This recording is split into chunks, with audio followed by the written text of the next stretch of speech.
Excel has an excellent tool called merge where you select a series of cells like this and you merge it. It makes the dataset looks very professional and very intuitive. But if you try to merge your actual dataset itself, filtering and sorting and copying and pasting of cells can be a bit of a problem. Let me demonstrate what I mean by that. Let's say in row 7, you want to select all this row and you're going to merge it. This says that they're only going to keep the very first cell and erase the rest of them. So now this is one big cell.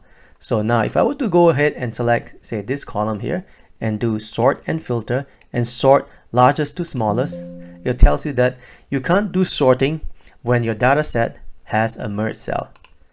You can't even do copy pasting. You select this cell here, Control C to copy and Control V to paste.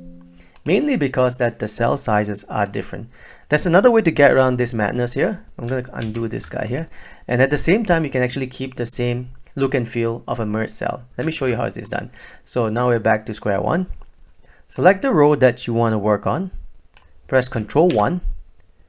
And then make sure you are in Align tab. On the horizontal, you're going to be selecting Center Across. And click on OK.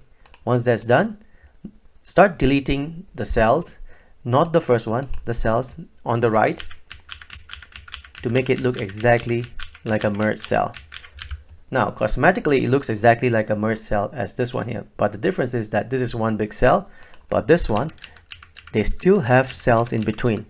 If you go to column 7 and you go filter, sort largest to smallest, you can still do sorting. You can also do copy and paste. You copy this series of cells and you paste it.